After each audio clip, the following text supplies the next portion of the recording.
দুনিয়াতে আপনার পছন্দের, আপনার প্রিয়, আপনার ভালোবাসার মানুষ, আপনি যার ভক্ত অনুরক্ত হিসাবে নিজেকে দাবি করছেন, তার অনুসারী হিসাবে তাকে আপনি গর্ব করছেন, কিয়ামতের ময়দানে আপনাকে আল্লাহ রাব্বুল আলামিন তার সঙ্গে উঠাবেন। কি বলেন, আমরা কি তাদের সাথে উঠতে চাই? ইহুদিদের সাথে উঠতে চান? খ্রিস্টানদের সাথে উঠতে চান? আল্লাহদ্রোহীদের সাথে উঠতে চান? বেঈমানদের সাথে উঠতে চান? মুসলমানদের শত্রুদের সাথে উঠতে চান? মানবতার শত্রুদের সাথে উঠতে চান? মাদকের প্রচারকারীদের সাথে উঠতে চান? জেনা ব্যভিচারকারীদের সাথে উঠতে চান? পর্দাহীনতাকারীদের সাথে উঠতে চান? সতরুন্মুক্তকারীদের সাথে উঠতে চান? মুশরিক কাফিরদের সাথে উঠতে চান? মুসলমানের সন্তান, দুনিয়ার জীবন বরফের মতো গলে যাচ্ছে ভাই আমার, বরফের মতো গলে যাচ্ছে। আপনার যৌবন তারুণ্য হারিয়ে যাচ্ছে। আপনি এই যৌবনে যা খুশি তা করবেন, এটা একজন বেঈমান করতে পারে, মুসলমান করতে পারে না। আল্লাহর প্রতি বিশ্বাসী মানুষ করতে পারে। আর আপনার জীবনের অর্জন কি? আমার জীবনের অর্জন হলো আমি এত 100 ফিট বড় পতাকা তৈরি করেছি। আপনার জীবনের অর্জন কি? আমি পছন্দের দলের খেলোয়াড়ের পতাকা টাঙাতে গিয়ে দুনিয়া থেকে মরে গেছি, চলে গেছি। আর যে ব্যক্তি জগা খিচুড়ি, জগা খিচুড়ি বুঝেন? জগা খিচুড়ি মানে হলো সে একজন তথাকথিত খেলোয়াড়কে পছন্দ করে, তাকে ভালোবাসে। আবার দেখা যায় একজন হুজুরের ওয়াজ ভালো লাগে, সেই হুজুরেরও ভালোবাসে। এর নাম হলো জগা খিচুড়ি মুসলমান। আমাদের সামনে অনেকে দলিল পেশ করেন, যুক্তি পেশ করেন, বলেন ভাই আরব বিশ্বের মানুষরা কি ইসলাম বুঝে না? মিডল ইস্টে মানুষের ঘরে ঘরে, সৌদি আরবের মানুষের ঘরে ঘরে ফুটবল দলের সমর্থক, তাদের জার্সি। দুঃখজনক হলেও লজ্জাজনক হলেও সত্য, সাধারণ মসজিদগুলোতে আপনি মিডল ইস্টের যে কোনো দেশে চলে যান, ইভেন সৌদি আরবে চলে যান, অজস্র যুবকের গায়ে সেই ইহুদি খ্রিস্টান এবং কুফফারদের জার্সি তাদের গায়ে শোভা পাচ্ছে। তারা নামাজ পড়ছে, তারা মসজিদে যাচ্ছে। আমাদেরকে অনেকে দেখায় যে তারা কি ইসলাম বুঝে নাই। আমরা কি ইসলাম সৌদি আরব আর মিডল ইস্ট থেকে বুঝবো না কোরআন হাদিস থেকে বুঝবো? আমাদের আদর্শ কি মিডল ইস্ট না কোরআন হাদিস? ইসলাম মানে কি মধ্যপ্রাচ্য না কোরআন হাদিস? কোরআন হাদিসের বাইরে যদি মধ্যপ্রাচ্য নয় গোটা পৃথিবীর সব মানুষও চলে যায়, একজন মুসলমান কখনো কোরআন হাদিসের বাইরে যেতে পারে? আমাদের অসংখ্য মুসলমান নামধারী ভাই বোনেরা আমাদের এই প্রিয় স্বদেশে, আমাদের এই প্রিয় মাতৃভূমিতে, গোটা পৃথিবীতে ছড়িয়ে ছিটিয়ে থাকা মুসলমানরা দলে দলে পঙ্গপালের মতো ঝাঁপিয়ে পড়ছে শয়তানের সেই ফাঁদের দিকে। আর সেই ফাঁদের নাম আর কিছু নয়, বিশ্বকাপ নামক বিশ্ব বেহায়াপনা। মুহতারাম হাজরিন, আল্লাহ রাব্বুল আলামিন আমাদেরকে যে বিবেক দিয়েছেন, সেই বিবেকের কাছে আপনি প্রশ্ন করুন। ইসলাম বৈধ বিনোদনের কথা বলে, আপনাকে সুস্থ বিনোদনের সুযোগ দিয়েছে। ইসলাম আপনাকে খেলাধুলার অনুমতি দিয়েছেন। আমাদের যুবক ভাইয়েরা, যুবতী বোনরা ভুল বুঝবেন না। ইসলাম মানে শুধুমাত্র পানসে এক ধর্ম নয়, ইসলাম মানে শুধুমাত্র এক পানসে জীবন বিধান নয়। ইসলাম এমন এক পূর্ণাঙ্গ বিধান, এখানে রয়েছে আল্লাহর আনুগত্য, এখানে রয়েছে আল্লাহর গোলামি, এখানে রয়েছে আখিরাতের প্রতি বিশ্বাস, এখানে রয়েছে বিবেচনা বোধ, এখানে রয়েছে মানবিক আচরণ, এখানে রয়েছে আপনার বিনোদন, এখানে রয়েছে আপনার খেলাধুলা, এখানে রয়েছে আপনার শরীর চর্চা, এখানে সবকিছুর ব্যবস্থা আল্লাহ রাব্বুল আলামিন রেখেছে। মুহতারাম হাজরিন, ইসলাম যে খেলাধুলার কথা বলে, সেই খেলাধুলা আমাদের মধ্যে আমাদের মানসিকভাবে আমাদেরকে চাঙ্গা হতে সহযোগিতা করে, আমাদের শারীরিক স্থূলতা কমাতে সাহায্য করে। ইসলাম বলে শারীরিক কসরত হয়, সেরকম খেলাধুলা করেন, দৌড়াদৌড়ির প্রতিযোগিতা করেন, বিভিন্ন ধরনের শারীরিক কসরত হয়, এরকম খেলাধুলা করেন। যেই খেলাধুলার পেছনে জুয়ার কোনো ব্যবস্থাপনা নেই, যেই খেলাধুলার পেছনে কোনো অশ্লীলতা নেই, যেখানে কোনো হারামের উপাদান নেই, যেখানে কোনো মানব জাতির জন্য ধ্বংসাত্মক কোনো কিছু নেই, যেখানে মাদকের কোনো ছড়াছড়ি নেই, যেখানে তারুণ্য ধ্বংস হবে না, যেখানে সমাজ ধ্বংস হবে না, যেখানে পরিবারগুলো ভেঙে খান খান হবে না, যেখানে সন্তানরা পিতামাতার অবাধ্য হবে না, যেখানে স্বামীর সাথে স্ত্রীর কোনো মনোমালিন্য হবে না, যেখানে সমাজে সমাজে মারামারি হবে না, যেখানে দলে দলে সাপোর্টারদের মধ্যে গন্ডগোল হবে না, যেখানে দলে দলের এক দলের সাপোর্টার অন্য দলের সাপোর্টারদেরকে খুনাখুনি করবে না, মারামারি করবে না, অর্থের অপচয় করবে না, অর্থ উড়াবে না, অর্থ জ্বালাবে না, অর্থ পোড়াবে না, সেই রকম চমৎকার সুন্দর বিনোদনমূলক ব্যবস্থাপনা, খেলাধুলা, সেরকম শরীর চর্চার ব্যবস্থা ইসলামে আছে না নাই? মুহতারাম হাজরিন, ইসলামের সেই সুমহান জীবন বিধান রেখে আজ আমরা কোথায় ছুটছি? কাদের পেছনে ছুটছি? আপনি যাদের সাপোর্ট করছেন, কিয়ামতের ময়দানে যদি তাদের সামনে আপনাকে একত্রিত করা হয়, তাদের সামনে যদি আপনাকে উঠানো হয়, আপনি খুশি হবেন? নবী করিম সাল্লাল্লাহু আলাইহি সাল্লাম বলেছেন, আল মারউ মা'a মান আহাব। দুনিয়াতে আপনার পছন্দের, আপনার প্রিয়, আপনার ভালোবাসার মানুষ, আপনি যার ভক্ত অনুরক্ত হিসাবে নিজেকে দাবি করছেন, তার অনুসারী হিসাবে তাকে আপনি গর্ব করছেন, কিয়ামতের ময়দানে আপনাকে আল্লাহ রাব্বুল আলামিন তার সঙ্গে উঠাবেন। কি বলেন, আমরা কি তাদের সাথে উঠতে চাই? ইহুদিদের সাথে উঠতে চান? খ্রিস্টানদের সাথে উঠতে চান? আল্লাহদ্রোহীদের সাথে উঠতে চান? বেঈমানদের সাথে উঠতে চান? মুসলমানদের শত্রুদের সাথে উঠতে চান? মানবতার শত্রুদের সাথে উঠতে চান? মাদকের প্রচারকারীদের সাথে উঠতে চান? জেনা ব্যভিচারকারীদের সাথে উঠতে চান? পর্দাহীনতাকারীদের সাথে উঠতে চান? সতরুন্মুক্তকারীদের সাথে উঠতে চান? মুশরিক কাফিরদের সাথে উঠতে চান? মুসলমানের সন্তান, দুনিয়ার জীবন বরফের মতো গলে যাচ্ছে ভাই আমার, বরফের মতো গলে যাচ্ছে। আপনার যৌবন তারুণ্য হারিয়ে যাচ্ছে। আপনি এই যৌবনে যা খুশি তা করবেন, এটা একজন বেঈমান করতে পারে, মুসলমান করতে পারে না। আল্লাহর প্রতি বিশ্বাসী মানুষ করতে পারে না। আল্লাহ তাআলা আমাদের সবার জন্য বোধোদয় হয় সেই তৌফিক দান করুন। মুহতারাম হাজরিন, আল্লাহ রাব্বুল আলামিন কোরআনে হাকিমে আমাদেরকে নানাভাবে সাবধান করেছেন, নানাভাবে সতর্ক করেছেন। আমরা আজ আমাদের দেশে যে অসুস্থ প্রতিযোগিতা দেখতে পাচ্ছি, এই মজলিসে বহু যুবক ভাই হয়তো আছেন, অনেক ভাই আমার হয়তো আছেন যে আপনি কোন দলকে সাপোর্ট করেন। আপনি কাকে সাপোর্ট করছেন? কিসের সাপোর্ট করছেন? কোন উদ্যোগকে, কোন খেলাকে আপনি অ্যাপ্রিশিয়েট করছেন? খেলার নামে যেটাকে আপনি দেখতে পাচ্ছেন খেলা, এটা খেলা নয়। আল্লাহর শপথ করে বলছি, এটা খেলা নয়।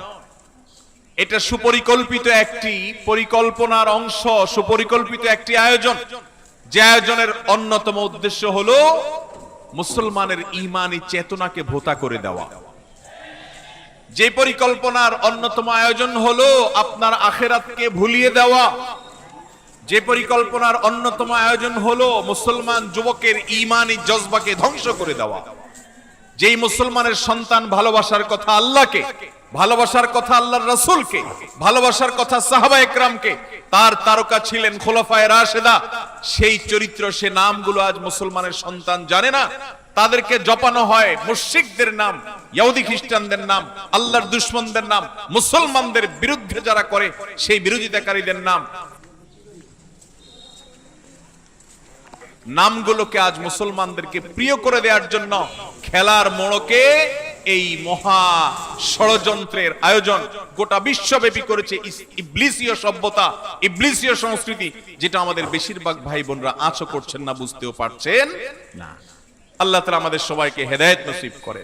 ভাইরা আমার, দুনিয়ার জীবন একভাবে দেখতে দেখতে দেখতে দেখতে পার হয়ে যাবে, শেষ হয়ে যাবে। আল্লাহ রাব্বুল আলামিনের কাছে আমাদের উঠতে হবে কি হবে না? কি নিয়ে আসবেন? কি নিয়ে যাবেন?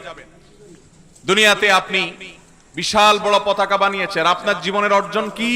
আমার জীবনের অর্জন হলো আমি 100 ফিট বড় পতাকা তৈরি করেছি। আপনার জীবনের অর্জন কি?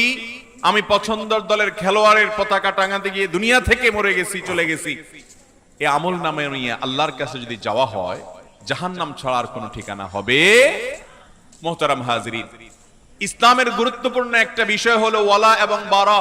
এই বিষয়টা এখন আলোচনা হারিয়ে গেছে। এই বিষয়ের আলোচনাও এখন অনেকেই করতে চাই না আমরা। ওয়ালা এবং বারার মানে কি, এটি যদি বলি তাহলে আজ অনেকে আমাদেরকে সংকীর্ণ মনা বলবে, অনেকে আমাদেরকে অনেক গালি বা তকমা দিবে।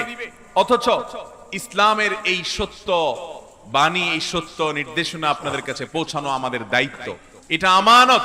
আমি আমার দায়িত্ব পালন করার অর্থে বলতে চাই, ইসলামের গুরুত্বপূর্ণ একটা বিষয় হলো, ঈমানের গুরুত্বপূর্ণ একটা পাঠ হলো ওয়ালা এবং বারা থাকতে হবে মুসলমানের মধ্যে। ওয়ালা মানে হলো মুসলমান কাউকে ভালোবাসবে কার খাতিরে? আল্লাহর খাতিরে। কাউকে শত্রুতা করবে, বিদ্বেষ করবে, অপছন্দ করবে, ঘৃণা করবে কার খাতিরে? আপনি যাকে আজ ভালোবাসছেন অথচ তার মধ্যে আল্লাহর আনুগত্য নাই, আল্লাহর প্রতি ঈমান নাই, আল্লাহর বিরুদ্ধাচরণ আছে, আল্লাহর গোলামদের বিরুদ্ধাচরণ আছে, আল্লাহর দ্বীনের বিরুদ্ধাচরণ আছে, আল্লাহর নবীর বিরুদ্ধাচরণ আছে, সেই ব্যক্তিকে মুসলমান কখনো পছন্দ করা, ভালোবাসার কোন সুযোগ ইসলামে নবী করিম সাল্লাল্লাহু আলাইহি সাল্লাম বলেছেন, মান আহাব্বা লিল্লাহ ওয়া আবগাদা লিল্লাহ ওয়া আ'তা লিল্লাহ ওয়া মানা'a লিল্লাহ ফাকাদ ইসতাকমালাল ঈমান। যে ব্যক্তি আল্লাহর জন্য ভালোবাসে, আল্লাহর জন্য শত্রুতা এবং বিদ্বেষ লালন করে, অপছন্দ করে, ঘৃণা করে, আল্লাহর জন্য কাউকে দেয়, আল্লাহর জন্য দেওয়া থেকে বিরত থাকে, এই ব্যক্তির ঈমান পূর্ণাঙ্গ হয়ে গেল। আর যে ব্যক্তি জগা খিচুড়ি, জগা খিচুড়ি বুঝেন? জগা খিচুড়ি মানে হলো সে একজন তথাকথিত খেলোয়াড়কে পছন্দ করে, তাকে ভালোবাসে, আবার দেখা যায় একজন হুজুরের ওয়াজ ভালো লাগে, সেই হুজুরেরও ভালোবাসে, এর নাম হলো জগা খিচুড়ি মুসলমান। এর নাম কি মুসলমান ভাই? জগা খিচুড়ি মুসলমান। এই জগা খিচুড়ি মুসলমানের জন্য আল্লাহ জান্নাত তৈরি করেন। জান্নাত তৈরি করেছেন ওই মুসলমানের জন্য যেই মুসলমান নিজেকে পিওর মুসলমান হিসেবে দাবি করতে পেরেছে, প্রমাণ করতে পেরেছে। আল্লাহ রাব্বুল আলামিন আমাদের দেশের সকল মুসলমান ভাই বোনের ঈমানকে, আমলকে হেফাজত করুন। আমাদের সামনে অনেকে দলিল পেশ করেন, যুক্তি পেশ করেন, বলেন ভাই আরব বিশ্বের মানুষরা কি ইসলাম বুঝে না? মিডল ইস্টে মানুষের ঘরে ঘরে, সৌদি আরবের মানুষের ঘরে ঘরে ফুটবল দলের সমর্থক, তাদের জার্সি। দুঃখজনক হলেও, লজ্জাজনক হলেও সত্য, সাধারণ মসজিদগুলোতে আপনি মিডল ইস্টের যে কোনো দেশে চলে যান, ইভেন সৌদি আরবে চলে যান, অজস্র যুবকের গায়ে সেই ইহুদি খ্রিস্টান এবং কুফফারদের জার্সি তাদের গায়ে শোভা পাচ্ছে। তারা নামাজ পড়ছে, তারা মসজিদে যাচ্ছে। আমাদেরকে অনেকে দেখায় যে তারা কি ইসলাম বুঝে নাই। আমরা কি ইসলাম সৌদি আরব আর মিডল ইস্ট থেকে বুঝবো না কোরআন হাদিস থেকে বুঝবো? আমাদের আদর্শ কি মিডল ইস্ট না কোরআন হাদিস? ইসলাম মানে কি মধ্যপ্রাচ্য না কোরআন হাদিস? কোরআন হাদিসের বাইরে যদি মধ্যপ্রাচ্য নয় গোটা পৃথিবীর সব মানুষও চলে যায়, একজন মুসলমান কখনো কোরআন হাদিসের বাইরে যেতে পারে? ভাইরা আমার, আমরা আমাদের যে জীবনটাকে ব্যয় করছি, মনে হচ্ছে আল্লাহর কাছে কোনো জবাবদিহি করতে হবে না। আল্লাহ বলেছেন, আফাহাসিবতুম আন্নামা খালাকনাকুম আবাসা ওয়া আন্নাকুম ইলাইনা লা তুরজাউন। তোমরা কি মনে করেছো যে তোমাদেরকে আল্লাহ তাআলা এমনি এমনি সৃষ্টি করেছেন? আল্লাহ বলেছেন, আমি এমনি এমনি সৃষ্টি করেছি, অযথা সৃষ্টি করেছি, তুমি যা খুশি তা করে চলে আসবে আর হাসতে হাসতে জান্নাতে চলে যাবে, এমনটি মনে করেছো? তোমাদেরকে আমার কাছে ফিরে আসতে হবে, ফিরে আসতে হবে। ইন্না লিল্লাহ, নিশ্চয়ই আমরা সকলেই আল্লাহর সৃষ্টি, আল্লাহর গোলাম। ওয়া ইন্না ইলাইহি রাজিউন, আর আমাদের সবাইকে ফিরে যেতে হবে কার কাছে ভাই? আল্লাহর কাছে যেতে হবে। জীবনের প্রতিটি কর্ম, প্রতিটি ছোট বড় কর্ম হয় মিজানে নেক আমল হিসাবে গণ্য হবে, আর না হলে বদ আমল হিসাবে গণ্য হবে। আজ পৃথিবীতে যে ফিতনা আমরা দেখতে পাচ্ছি খেলার নামে, কিয়ামত যত নিকটবর্তী হবে, আমাদের পরবর্তী জেনারেশন যারা আসবে তাদের সামনে এরকম আরো চটকদার, আরো নানান মুখরোচক অনেক আয়োজন আসবে। এই আয়োজনগুলো সব শয়তানের বিছানো জাল। আল্লাহর কসম করে বলছি ভাইরা, এগুলো শয়তানের বিছানো জাল। এই জাল দিয়ে সে আপনাকে আমাকে হরণ করে নিয়ে যাচ্ছে, আপনার আমার ঈমানকে নষ্ট করছে, আমাদেরকে সে শিকার করছে, জান্নাতের পথযাত্রীকে সরিয়ে জাহান্নামের পথের দিকে নিয়ে যাচ্ছে। সময় হয়নি এখনো তওবা করার। তওবা করব তো ইনশাআল্লাহ, তওবা করব তো ইনশাআল্লাহ। আমরা প্রত্যেকে একজন যুবক ভাইকে অন্তত বুঝাবো, এই মজলিসে যারা আছি একজন যুবককে, একজন পরিচিত আমাদের মাহরাম বোনদের কাউকে আমরা বুঝাবো যে তোমার ভালোবাসা এত সস্তা নয়। ও মুসলমানের সন্তান, তোমার ভালোবাসা এত সস্তা না যে তুমি কোনো কাফিরকে তোমার ভালোবাসা দিয়ে দিবে, তুমি কোনো ভিনদেশী মানুষের পতাকার জন্য লক্ষ লক্ষ টাকা উড়াবে।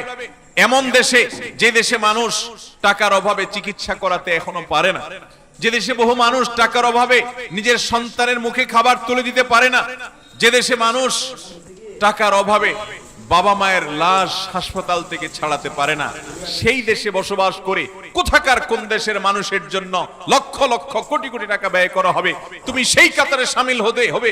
মুসলমান তো পরের কথা, ন্যূনতম যুক্তিবাদী, ন্যূনতম বিবেকবান মানুষ কখনো এই কাজ করতে পারে? আমরা সবাইকে বোঝানোর চেষ্টা করব না ইনশাআল্লাহ? আমাদের একজন ভাইকে অন্তত যদি আমরা ফেরাতে পারি, এটি আমার আখিরাতে নাজাতের একটি মাধ্যম হতে হবে, একটি উপকার হতে পারে তার, এর মাধ্যমে জান্নাতে যাওয়ার পথ আমার সুগম হতে পারে, একটা কদম আমি হয়তো আগাতে পারি। চেষ্টা করব না ইনশাআল্লাহ? আল্লাহ তাআলা আপনাকে, আমাকে, আমাদের দেশের সমস্ত মানুষকে, গোটা দুনিয়ার মুসলমানদেরকে সব ধরনের শয়তানের ষড়যন্ত্র থেকে বেঁচে থাকার তৌফিক দান করুন। মুহতারাম হাজিরিন, এই খেলার নামে যে তামাশা চলছে, খেলার নামে যে ষড়যন্ত্র চলছে, এখানে আমাদের আবেগগুলো হলো পুঁজি। আমাদের আবেগগুলো কি ভাই? পুঁজি। এই পুঁজি দিয়ে ব্যবসা করছে কারা? গোটা দুনিয়ার পুঁজিপতিরা, গোটা দুনিয়ার ইহুদি খ্রিস্টানেরা, গোটা দুনিয়ার বড় বড় ব্যবসায়ীরা, ব্যবসা প্রতিষ্ঠানের মালিকেরা, তারা ব্যবসা করছে। তাদের এখানে million million billion billion trillion ডলারের ইনকাম এবং উপার্জন এবং বিজনেস এখানে আছে। পুঁজি হলো আপনার আমার সস্তা আবেগ। কোন দল হারলেও আপনার কোনো কিছু আসে যায় না, জিতলেও আপনার চুল পরিমাণ কোনো উপকার নাকি হয়? আপনাদের উপকার হয়? আপনার পছন্দের দল দিল্লে আপনার জিতলে আপনার কোনো উপকার হয়? হারলে আপনার কোনো ক্ষতি হয়? যে খেলোয়াড়ের জন্য আপনি কাঁদছেন হেরে গেছে দেখে, ও হেরে যাওয়ার পরও অনেক টাকা পাবে, আপনি কয় টাকা পাইলেন? কথা বুঝেন নাই? ও হেরে গেলেও টাকা পাবে, আপনি হেরে গেলে কয় টাকা পাবেন? ও যদি জিতে যায় সে বহু টাকা পাবে, আপনি কি পেলেন? আপনার কোনো প্রাপ্তি আছে? ইমানদার তার প্রতিটি কাজে হয় সেখানে আখিরাতের কোনো কল্যাণ খুঁজবে, আর না হলে দুনিয়ার কোনো কল্যাণ। যেই কাজে দুনিয়ারও কোনো উপকার নাই, আখিরাতের কোনো উপকার নাই, সে কাজ কখনো মুসলমান করতে পারে? অতএব ভাইরা আমার, আমরা একজন মুসলমান হিসাবে আজ দীপ্ত কণ্ঠে শপথ করতে হবে। আমি জানি আমাদের কয়েকটা মানুষের শপথে গোটা দেশের পট হয়তো পরিবর্তিত হবে না, গোটা দেশের চেহারা হয়তো ঠিক হয়ে যাবে না, গোটা দেশে অন্যান্য ভিনদেশী মানুষদের পতাকায় সয়লাভ হওয়ার এই নোংরা দৃষ্টান্ত হয়তো থেমে যাবে না, কিন্তু শুরুটা তো আমরা করতে পারি। কি বলেন? শুরুটা আমরা করতে পারি না ইনশাআল্লাহ? আমি আজ এই ইসলামী সম্মেলন থেকে আপনাদের কাছে উদাত্ত আহ্বান করতে চাই, আল্লাহর ওয়াস্তে আসুন একজন বিপদগামী মানুষকে অন্তত বুঝাবার চেষ্টা করুন যে ভাই, তোমার এই আবেগ এত সস্তা হয়ে গেল, তোমার এই ভালোবাসা এত সস্তা হয়ে গেল, যার তার জন্য তুমি সেটা নিবেদন করবে।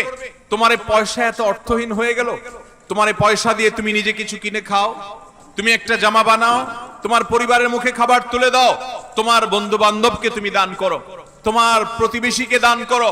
মুসলমান তো পরের কথা বটেই, অমুসলমানকেও দান করো, মানুষ তো বটেই, পশুকেও দান করো। এর মাধ্যমেও তোমার নেক আমলের পাল্লায় আল্লাহ রাব্বুল আলামিন সওয়াব উঠাবেন, তোমার আমলনামা আল্লাহ তাআলা সওয়াব লিখবেন। কিন্তু যেই টাকা দিয়ে তুমি পতাকা বানালে, যেই টাকা দিয়ে তুমি জার্সি কিনলে, যেই পতাকা দিয়ে তুমি তোমার বাড়িকে রাঙালে, ব্রিজ রাঙালে, যেটা দিয়ে তুমি টাঙ্গাতে গিয়ে মৃত্যুবরণ করলে, মা বাবার অবাধ্য হলে, অর্থ সম্পদ নষ্ট করলে, দেশের সম্পদ নষ্ট করলে, সেটাকে কোন মুসলমান, কোন বিবেকবান মানুষ অ্যাপ্রিশিয়েট করতে পারে? মোহতারাম হাজরিন, অতএব আমরা নিজেরা সতর্ক হব আর মানুষকে সতর্ক করব ইনশাআল্লাহ। চেষ্টা করব না ইনশাআল্লাহ? আল্লাহ আপনি আমাদের সবাইকে এই হারাম উন্মাদনা থেকে বেঁচে থাকার তৌফিক দান করুন, হারামে উন্মাদনা থেকে বেঁচে থাকার তৌফিক দান করুন।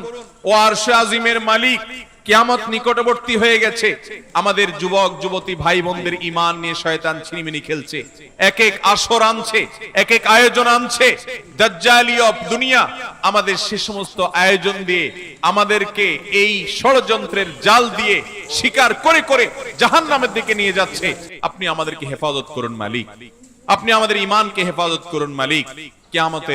কিয়ামতের আগেই দুনিয়াতে মানুষ ঈমান হারা হওয়ার যে হিড়িক হবে, নবী করিম সাল্লাল্লাহু আলাইহি সাল্লাম বলেছেন একটা সময় আসবে যখন ইউসবিহুর রাজুলু মুমিনা ওয়া ইউমসি কাফিরা, সকালে মানুষ ঈমানদার থাকবে, বিকালে ঈমান হারা হবে, অথবা বিকালে ঈমানদার হবে, সকালে ঈমান হারা হয়ে যাবে, কচুর পাতার মতো পানি হয়ে যাবে মানুষের। ভাইরা আমার, আল্লাহর শপথ করে বলছি, সে সময়টা এসে গেছে, সে সময়টা এসে গেছে। আমাদের মুসলমানের সন্তান নিজেকে কালিমা গো মুসলমান দাবি করে, আশহাদু আল্লা ইলাহা ইল্লাল্লাহ বিশ্বাস করে, ওয়া আশহাদু আন্না মুহাম্মাদান আবদুহু ওয়া রাসূলুহু বিশ্বাস করে, মুহাম্মদ সাল্লাল্লাহু আলাইহি সাল্লামকে বিধানদাতা মানে, আল্লাহ রাব্বুল আলামিনকে হুকুমদাতা মানে এবং রাসূলকে তার দূত হিসেবে স্বীকার করে, সে মানুষের সন্তানরা আল্লাহর অবাধ্যতার পথে যায়, আবার বাধা দিলে সেটা নিয়ে বলে হুজুররা সবকিছু নিয়ে বাড়াবাড়ি করে, বলে সব জায়গায় হুজুররা হাত দেয়। মুসলমানের জীবনে এমন কোনো কিছু আছে যেখানে আল্লাহর নির্দেশ নিষেধের কোনো অধিকার নাই? এরকম কোন জায়গা আছে? মুসলমানের গোটা জীবনটা নিবেদন করে দেয় কাকে? ইন্না সালাতি ওয়া নুসুকি ওয়া মাহইয়ায়া ওয়া মামাতি, আমার জীবন মরণ সবকিছু লিল্লাহি রাব্বিল আলামিন। এর নাম মুসলমান। তুমি যদি তোমার জীবনের খেলার পার্টটুকুকে তোমার নিজের জন্য রিজার্ভ রাখো, যা খুশি তা করার ইচ্ছা পোষণ করো, তো মনে রাখতে পারো তুমি আর যা হও মুসলমান হতে পারো না। ভাইরা আমার, জান্নাত কি মুসলমানের জন্য না অমুসলমানের জন্য? অতএব জান্নাতে যেতে চাইলে নিজেদের ঈমান আমলকে ফিতনার এই সময় হেফাজত করার চেষ্টা করতে হবে ইনশাআল্লাহ। আমাদের আবেগগুলো এত সস্তা নয়। আমাদের আবেগ হবে আমাদের সাহাবীদের জন্য, আমাদের আবেগ হবে আম্বিয়া আলাইহিস সালামের জন্য, আমাদের আবেগ হবে প্রিয় নবী করিম সাল্লাল্লাহু আলাইহি সাল্লামের জন্য, আমাদের আবেগ হবে আমাদের মা বাবার জন্য, আমাদের আবেগ হবে আমাদের দেশের মানুষের জন্য, আমাদের আবেগ হবে আল্লাহর বান্দা হিসেবে মানুষের জন্য, মুসলমান তো বটে এমনকি অমুসলমানের জন্য, আমাদের আবেগ হবে মানুষ তো বটে এমনকি পশুর জন্য। আমাদের নবীজি পশুর প্রতি মায়া দেখিয়েছেন। একটা পশুকে জবাই করতে হলে বলেছেন ছুরি ভালো করে ধার দিয়ে নিবে, বিনা প্রয়োজনে তাকে খোঁচাখুচি করে কষ্ট দিবে না। একটা পশুকে যদি হত্যা করতে হয়, সে যদি উপদ্রব করে, পিঁপড়া তোমার ডিস্টার্ব করে, মশা তোমার ডিস্টার্ব করে, আগুনে পড়ে হত্যা করবে না, তার প্রতিও মায়া দেখাও। একটা গাছের পাতা তোমার যদি ছেঁড়া লাগে ছিঁড়ো, একটা ফসল যদি ছেঁড়া লাগে ছিঁড়ে খাও, কিন্তু বিনা প্রয়োজনে সেগুলো ছিঁড়বে না। যদি কোনো কেউ বড়ই গাছ কাটে, মরুভূমিতে সে গাছ বেশি ছিল, তাহলে তার মাথায় জাহান্নামের আগুন নিক্ষেপ করা হবে। বিনা প্রয়োজনে তুমি কোনো গাছের পাতাকেও নষ্ট করবে না, গাছের ডালও নষ্ট করবে না। এর নাম ইসলাম। আমার আবেগ, আমার ভালোবাসা আমার আল্লাহর জন্য, আমার রাসূলের জন্য, আমার নবীর জন্য, আমার সাহাবীদের জন্য, আমার খুলাফায়ে রাশিদের জন্য, আমার আইম্মায়ে মুস্তাহিদিনের জন্য, আমার আইম্মায়ে আযমের জন্য, ফুকাহায়ে কেরামের জন্য, মুহাদ্দিসিনে কেরামের জন্য, মুসলমানের জন্য, নারী পুরুষের জন্য, পরিচিত অপরিচিত মানুষের জন্য। মানুষ মুসলমান হোক তার জন্য, অমুসলমান হোক তার জন্য, মানুষ তো বটে পশুর জন্য, পশু তো বটে আল্লাহ সৃষ্টির জন্য, তৃণ লতা পক্ষী গাছপালা সবকিছুর জন্য আমাদের ভালোবাসা এবং আবেগকে আল্লাহ রাব্বুল আলামিন রিজার্ভ করে দিয়েছেন। সে আবেগকে ভোতা করে দিয়ে কাফেরদের পেছনে, বেঈমানদের পেছনে, নাস্তিকদের পেছনে, মুশরিকদের পেছনে, মুসলমানদের দুশমনদের পেছনে, সেই মানুষগুলোর পেছনে আমাদের আবেগকে নষ্ট করে দেওয়ার নাম হলো এই বিশ্বকাপ ফুটবল এবং ক্রিকেট। মুহতারাম হাজিরিন, এরকম হাজারো আয়োজন চলছে, এরকম হাজারো তামাশা চলছে, হাজারো খেলা চলছে। মাওলানা আবু তাহের মিসবাহ হাফিজাহুল্লাহ সেজন্য লিখেছেন, খেলার নামে চলছে এ কোন খেলা? এটা খেলা নয়, এটা খেলা নয়, আল্লাহর কসম এটা ঈমান হরণ করার শয়তানি ষড়যন্ত্র।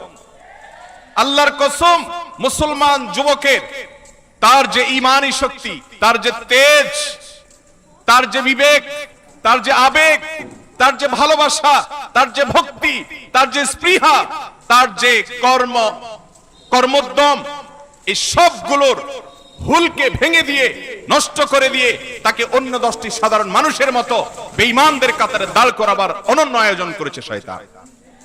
মুসলমান যুবক বুঝছে না, মুসলমান যুবতী বুঝছে না। অতএব এই হারাম আয়োজন থেকে, এই অসভ্যতা থেকে, এই অযৌক্তিকতা থেকে, এই অন্যায় কাজ থেকে আমরা বেঁচে থাকার চেষ্টা করব তো ইনশাআল্লাহ। অন্যদেরকে জাগ্রত করব তো ইনশাআল্লাহ। আসুন শপথ করি, একজন যুবক ভাই এই পতাকা উন্মাদনায় নেমেছে, জার্সি উন্মাদনায় নেমেছে, তাকে আমরা বুঝাবার চেষ্টা করব। আমি আশ্চর্য হই আমাদের দেশের যারা আমাদেরকে নসিহত দেন, যারা নিজেদেরকে বুদ্ধিজীবী দাবি করেন বা আমরা তাদেরকে বুদ্ধিজীবী মনে করি, তারা অনেক কিছু বুঝেন আমাদের চাইতে ভালো, দেশের কল্যাণ আমাদের চেয়ে ভালো বুঝেন, দুনিয়াটা আমাদের চাইতে ভালো বুঝেন। সেই মানুষগুলো, সে সকল মিডিয়া, সেই সকল ব্যক্তিবর্গ পর্যন্ত এই ধরনের নিউজগুলোকে এমন ভাবে উপস্থাপন করে যেন এটা অ্যাপ্রিশিয়েট যোগ্য, যেন এটা উৎসাহ দেওয়ার মতো। আজ আমার দেশের কোন যুবক কোন একটা আবিষ্কার করেছে, এটা অ্যাপ্রিশিয়েট যোগ্য। আজ আমার দেশের কোন যুবক ব্যবসা ক্ষেত্রে, উদ্যোক্তা ক্ষেত্রে সাফল্যের শিখরে পৌঁছে গেছে, অ্যাপ্রিশিয়েট যোগ্য। আজ আমার দেশের যুবক হাজারো অনাথ ইয়েতিমের খাবারের ব্যবস্থা করে দিয়েছে, অ্যাপ্রিশিয়েট যোগ্য। আজ আমার দেশের কোন যুবক এদেশের অসহায় মাজলুম নিপীড়িত মানুষের পাশে দাঁড়িয়েছে, অ্যাপ্রিশিয়েট যোগ্য। আজ কোন উকিল কোন আইনজীবী অসংখ্য মাজলুম মানুষের পাশে দাঁড়িয়ে মামলা লড়ে দিয়েছে বিনা পয়সায়, অ্যাপ্রিশিয়েট যোগ্য। আজ এই দেশে কোন অর্থশালী, কোন বিত্তশালী, কোন ব্যবসায়ী, কোন সম্পদশালী, কোন পয়সাওয়ালা তার টাকা দিয়ে অকাতরে সব ঢেলে দিয়ে কোন গ্রামের মানুষকে, কোন এলাকার মানুষকে স্বাবলম্বী করে দিয়েছে, তাদের অভাব দূর করার উদ্যোগ নিয়েছে, অ্যাপ্রিশিয়েট যোগ্য। কিন্তু যখন আমার দেশের কোন মানুষ লক্ষ লক্ষ টাকা ব্যয় করে, কোটি কোটি টাকা ব্যয় করে, হাজার হাজার টাকা ব্যয় করে কোথাকার কোন ভিন দেশের পতাকা উড়ায়, সেখানে লক্ষ লক্ষ টাকা খরচ করে, ব্রিজ রং করে, যেখানে মানুষের বাড়িতে থাকার ব্যবস্থা নেই, নিজের সন্তানের পায়ে মোজা কেনার মতো, শীত নিবারণ করার মতো টাকা নেই, সেই দেশে যখন অজস্র অপচয় করা হয়, নষ্ট করা হয়, তামাশা করা হয় অযৌক্তিক ভাবে, যাদের সাথে আমাদের কোনো প্রকার সম্পর্ক নেই, নিজের দেশের পতাকাটাও না, সেটাকে কোনো বুদ্ধিমান মানুষ অ্যাপ্রিশিয়েট করতে পারে না। অথচ সে অ্যাপ্রিশিয়েট তাদেরকে করা হচ্ছে কি হচ্ছে না? আল্লাহ রাব্বুল আলামিন আমাদেরকে অন্যায় আচরণ থেকে বেঁচে থাকার তৌফিক দান করুন। আমাদের বিবেকগুলো আল্লাহ তাআলা জাগ্রত করে দিন, আমাদের বিবেকগুলো আল্লাহ তাআলা উন্মোচন করে দিন, আমাদের ঈমানের চেতনা আল্লাহ তাআলা জাগিয়ে দিন। মুসলমানের সন্তান মানুষের কল্যাণে কাজ করবে, নিজের কল্যাণে কাজ করবে, দেশের কল্যাণে কাজ করবে, দোষের কল্যাণে কাজ করবে, মুসলমানের কল্যাণে কাজ করবে, অমুসলমানের কল্যাণে কাজ করবে। অহেতুক, অযথা, অনর্থক কোন কাজ বিনোদনের নামে, খেলার নামে কোন মুসলমান করতে পারে? মুসলমানের প্রতিটি বিষয়ের হিসাব দেওয়া লাগবে কি লাগবে না? আল্লাহ রাব্বুল আলামিন সে বিষয়কে মাথায় রেখে আমাদের প্রতিটি পদক্ষেপ করার, প্রতিটি কাজ করার, প্রতিটি চিন্তা করার তৌফিক আপনাকে, আমাকে, আমাদের সবাইকে দান করুন। হাযা মা ইনদি ওয়াল ইলমু ইনদাল্লাহ। ওয়াসসালামু আলাইকুম ওয়া রাহমাতুল্লাহি ওয়া বারাকাতুহু।